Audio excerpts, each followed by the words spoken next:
రాష్ట్రానికి చంద్రబాబు ముఖ్యమంత్రి అయితే తమకు జాబులు వస్తాయని చాలా మంది నిరుద్యోగ యువత ఓటేసి గెలిపించారని, అయితే ప్రభుత్వం అధికారంలోకి వచ్చిన తర్వాత ఒక్క జాబ్ నోటిఫికేషన్ కూడా విడుదల చేయలేదని, నిరుద్యోగులు తమకు అర్హత లేకుండా పోతోందనే భయంతో ఆందోళన చెందుతున్నారని పట్టభద్రుల ఎమ్మెల్సీ అభ్యర్థి జీవి సుందర్ అన్నారు. స్థానిక లూథర్గిరిలో ఉన్న రాజీవ్ గాంధీ విద్యా సంస్థల కాన్ఫరెన్స్ హాల్లో శనివారం జరిగిన మీడియా సమావేశంలో సుందర్ మాట్లాడుతూ, చంద్రబాబు ప్రభుత్వం అధికారంలోకి వచ్చిన వెంటనే మొదటి సంతకం డిఎస్సిపై చేస్తారని, అయితే ఆ తర్వాత అంతగా నోటిఫికేషన్ విడుదలపై చిత్తశుద్ధి ప్రదర్శించడం లేదని విమర్శించారు. తాను ఉభయ గోదావరి జిల్లాల పట్టభద్రుల శాసన మండలి అభ్యర్థిగా పోటీ చేస్తున్నానని, ఈ సందర్భంగా జిల్లాలోని పలు లైబ్రరీలు నిరుద్యోగ యువతను కలిస్తే తమకు వయసు అయిపోతోందని ఆవేదన వ్యక్తం చేస్తున్నారని ప్రభుత్వం దృష్టికి తెచ్చారు. డిఎస్సితో పాటు కానిస్టేబుల్ పోస్టుల భర్తీపై కూడా ప్రభుత్వం వెంటనే నోటిఫికేషన్ విడుదల చేయాలని డిమాండ్ చేశారు. ప్రభుత్వ అలసత్వం వల్ల నిరుద్యోగులకు నష్టం జరుగుతూ ఉంటే ఎవరు బాధ్యత వహిస్తారని ప్రశ్నించారు. తాను ఏ పార్టీకి ప్రభుత్వానికి వ్యతిరేకం కాదని, అయితే వారి తరపున తన గళం వినిపిస్తున్నట్లు తెలిపారు.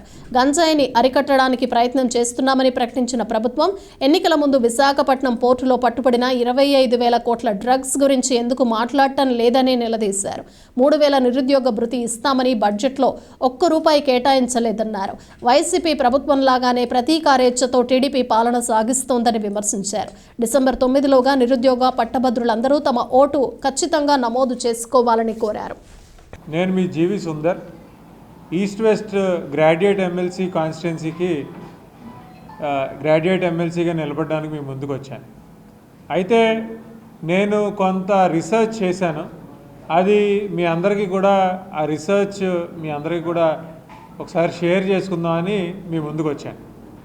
అయితే ఫస్ట్ థింగ్ ఏంటంటే, ఈ 2024లో కూటమి ప్రభుత్వం ఏర్పడిన తర్వాత మోస్ట్ ఇంపార్టెంట్ సంతకం కింద చంద్రబాబు నాయుడు గారు భావించి, మోస్ట్ ఇంపార్టెంట్ విషయం కింద అపోజిషన్లో ఉన్నప్పుడు అలయన్స్ భావించి ప్రామిస్ చేసిన ఫస్ట్ థింగ్ ఏంటంటే మొదటి సంతకం. చంద్రబాబు నాయుడు గారు మొదటి సంతకం పెట్టింది డిఎస్సి, మెగా డిఎస్సి మీద.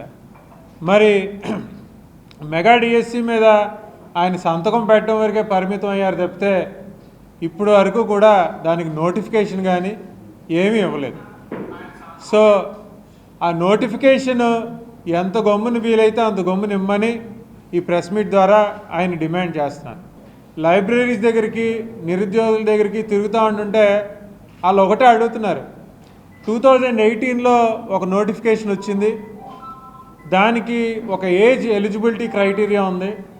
2018 తర్వాత ఆ టైంలో ఓసీస్కి అయితే 30 years అని, ఎస్సీస్కి అయితే 35 years అని ఎలిజిబిలిటీ క్రైటీరియా వచ్చింది.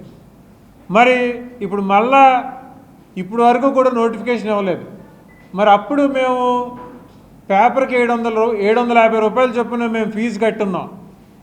మా ఎలిజిబిలిటీ ఈ నోటిఫికేషన్ ప్రకటించడంలో అలసత్వం ప్రకటిస్తున్న గవర్నమెంట్స్ వల్ల మా ఎలిజిబిలిటీ పోతుంది, దానికి ఎవరు రెస్పాన్సిబిలిటీ అని అడుగుతున్నారు.